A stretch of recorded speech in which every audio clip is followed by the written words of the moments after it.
बहुत बड़ी खबर है। क्यों खबर है? Who is Saurabh Kirpal advocate who may become India's first openly gay जज। ये जो आप इमेज देख रहे हो ये मिस्टर सौरभ कृपाल की है और बड़ी खबर इसलिए है क्योंकि कहा जा रहा है कि ये एक तो सीनियर एडवोकेट हैं और कहा जा रहा है कि ये भारत के पहले गे जज हो सकते हैं। तो ये LGBTQ राइट के लिए बहुत बड़ी खबर है। तो चलिए समझते हैं ये पूरा मामला क्या है। लिखा हुआ है first from the LGBTQ community. सबसे पहले इस न्यूज़ पर आने से पहले हमारे लिए ये जानना ज़रूरी है कि हम LGBTQ कम्युनिटी या समुदाय का मतलब क्या होता है ये समझते हैं। अगर हम LGBTQ का मतलब समझे तो यहाँ पर आपको LGBTQ ये 5 आपको दिख रहा है कि इस 5 अक्षर आपको दिख रहे हैं। वो कौन से हैं? LGBTQ यानी 5 अल्फ़ाबेट्स हैं, जिसमें से L का मतलब है लेस्बियन। लेस्बियन मतलब क्या होता है कि ऐसी लड़की जिसका आकर्षण दूसरी लड़की के प्रति हो, यानी जब 2 लड़कियां आपस में एक दूसरे के प्रति आकर्षित होती हैं तो उनको बोलते हैं लेस्बियन।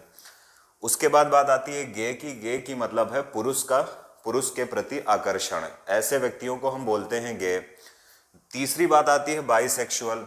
ऐसे व्यक्ति जिनका न केवल आकर्षण महिलाओं के प्रति होता है बल्कि साथ साथ में पुरुषों के प्रति होता है, यानी ऐसे व्यक्ति जिनका महिलाओं और पुरुषों दोनों के प्रति आकर्षण हो, या ऐसी महिलाएं जिनका पुरुषों और महिलाओं दोनों के प्रति आकर्षण हो, उनको हम बोलते हैं बाइसेक्सुअल। चौथे नंबर पर लिखा हुआ है T या ट्रांसजेंडर। ट्रांसजेंडर का मतलब ये होता है कि जब कोई व्यक्ति पैदा होता है तो उसको समाज के हिसाब से या तो लड़का माना जाता है या लड़की माना जाता है।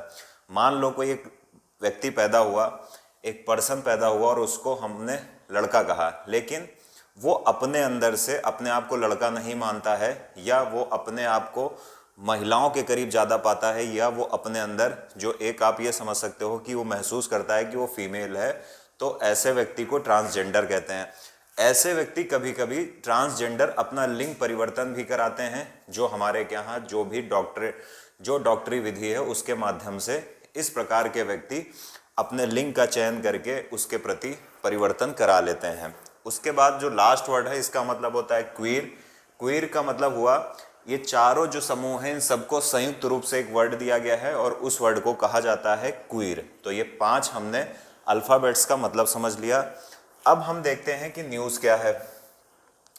न्यूज़ है कि एक सीनियर एडवोकेट हैं दिल्ली हाई कोर्ट के, और कहा जा रहा है कि इनको हो सकता है कि भारत का दिल्ली हाई कोर्ट का जज बना दिया जाए। तो ये बहुत बड़ी खबर है क्योंकि पहली बार भारत के इतिहास में ऐसा होगा कि कोई गे व्यक्ति जिसका पुरुषों के प्रति आकर्षण है वो जज बनेगा। तो चलिए समझते हैं ये कॉन्स्टिट्यूशनल मामला कैसे हुआ।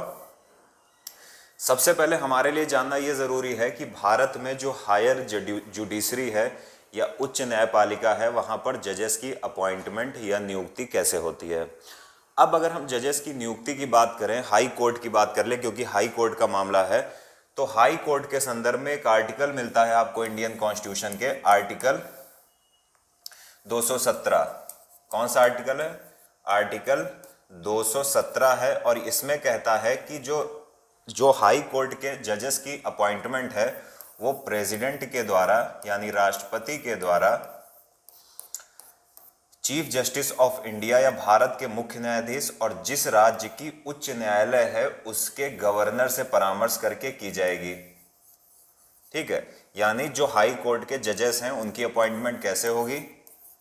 उनकी अपॉइंटमेंट प्रेसिडेंट के द्वारा चीफ जस्टिस ऑफ इंडिया यानी सुप्रीम कोर्ट के मुख्य न्यायाधीश प्लस जिस राज्य की हाई कोर्ट में अपॉइंटमेंट होने हैं उसके गवर्नर से परामर्श करके किया जाएगा। ये आर्टिकल 217 में लिखा है। साथ ही साथ अगर मान लो कि ये तो हाई कोर्ट के जो हो गए चीफ जस्टिस, इनकी अपॉइंटमेंट ऐसे होगी, लेकिन जो अदर जजेस हैं हाई कोर्ट के यानी चीफ जस्टिस के अलावा जो हाई कोर्ट के अदर जजेस हैं उनकी अपॉइंटमेंट कैसे होगी? उनकी अपॉइंटमेंट ये 3 तो शामिल ही होंगे, साथ ही साथ इस हाई कोर्ट का चीफ जस्टिस भी शामिल होगा, यानी राष्ट्रपति को चीफ जस्टिस से भी परामर्श करना पड़ेगा।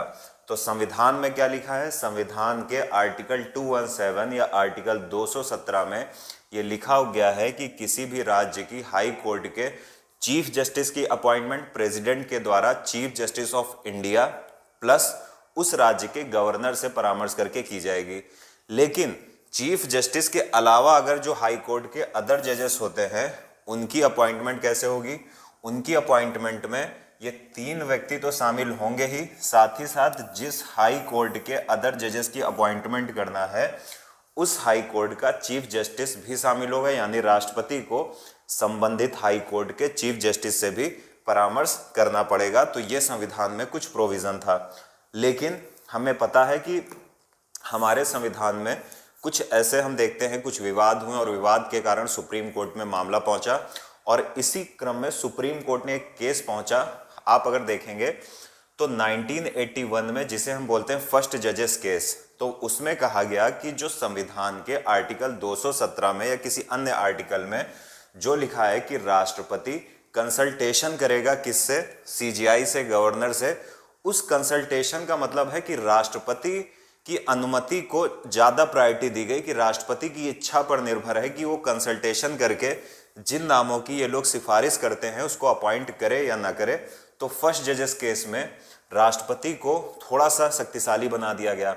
लेकिन फिर सेकंड जजेस केस आया 1993 में, यहां पर कहा गया कि जो राष्ट्रपति के कंसल्टेशन वर्ड लिखा है उस कंसल्टेशन वर्ड का मतलब है कंकरेंस, यानी सहमति। कहा गया चूंकि यहां पर राष्ट्रपति को यहां पर बताया गया कि राष्ट्रपति सहमति देना राष्ट्रपति के लिए अनिवार्य है।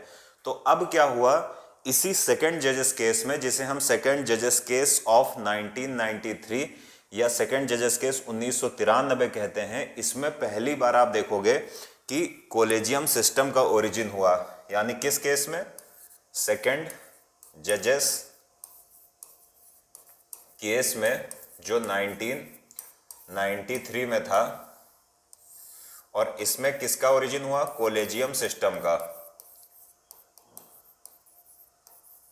और कोलेजियम सिस्टम का मतलब क्या हुआ कि यहां पर कहा गया कि अब चीफ जस्टिस प्लस 2 अदर जजेस का एक कोलेजियम होगा जो जजेस की अपॉइंटमेंट करेगा, यानी अब न्यायपालिका ही न्यायपालिका के जजेस की अपॉइंटमेंट करेगी। तो थोड़ा सा अजीब शुरुआत में लोगों को लगा।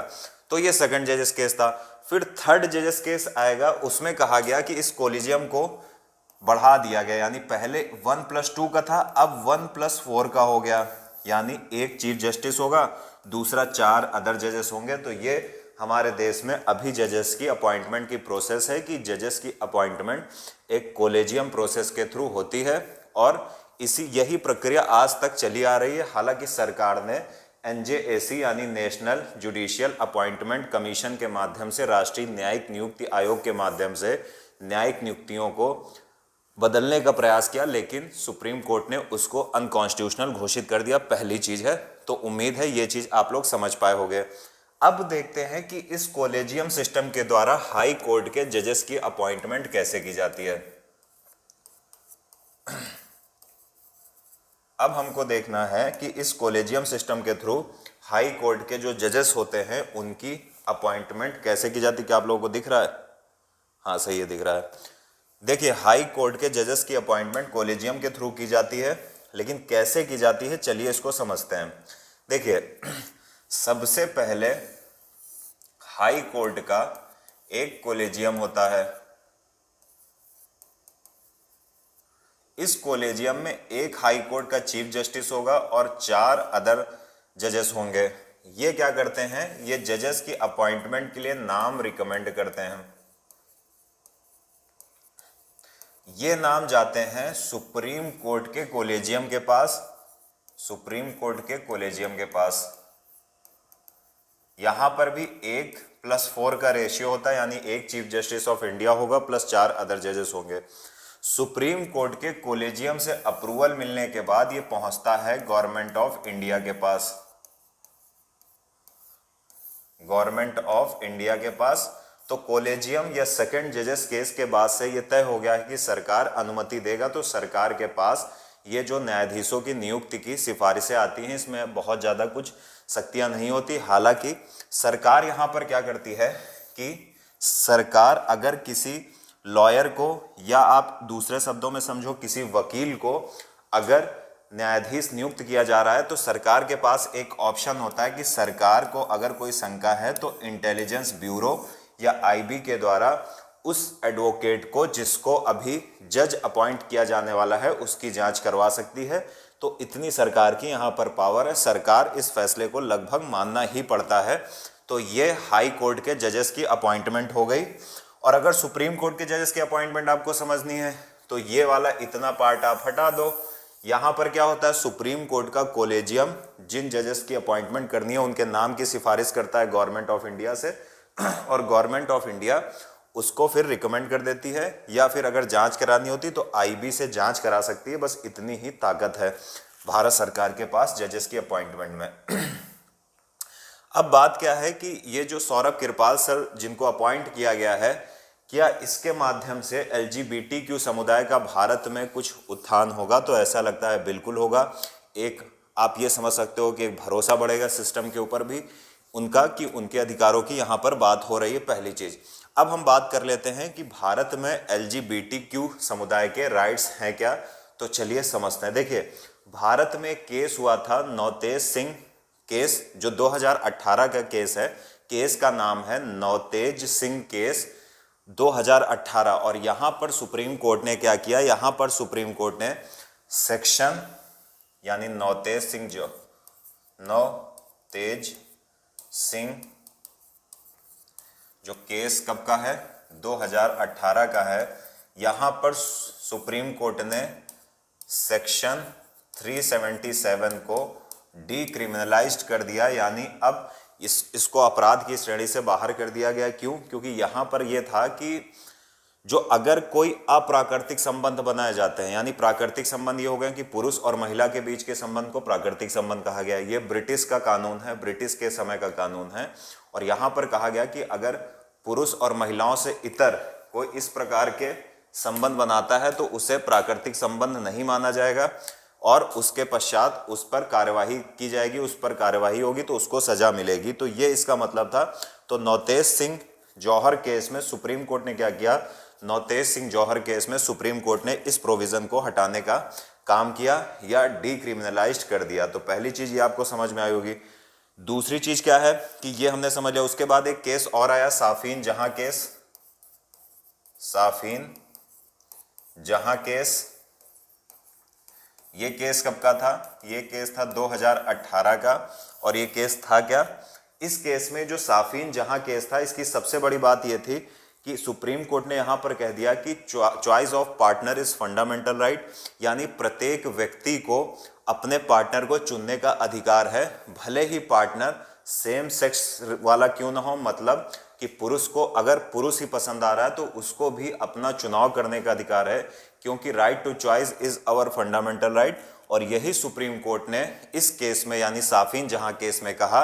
हालांकि सरकार ने इस केस में विरोध किया और सरकार ने कहा कि ये संभव नहीं है। भारत में जो विवाह का मतलब है उसका ये मतलब है कि बायोलॉजिकल मैन और बायोलॉजिकल वुमेन जब आपस में आते हैं तो विवाह होता है। तो सरकार ने हालांकि इस फैसले का विरोध किया।